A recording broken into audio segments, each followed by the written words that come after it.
ஒரு அழகான கிராமத்துல குழலியின் குடும்பமும் வாழ்ந்துட்டு இருக்காங்க.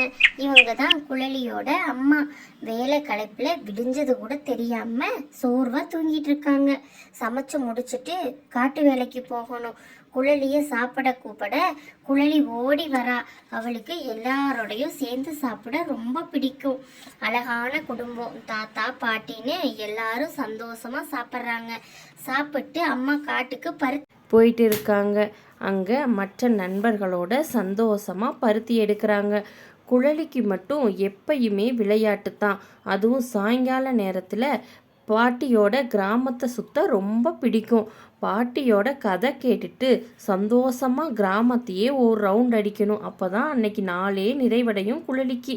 இப்படி அன்றாட வேலைகளும் தொடர்ந்து நடந்துகிட்டே இருக்குது.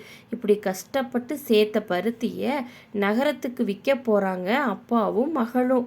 அங்கே நிறைய பேர் படிக்கிறத குழலி ஆச்சரியமாக பார்க்குறான். அப்போ தான் அவளுக்கும் படிக்கணுங்கிற ஆசை வருது.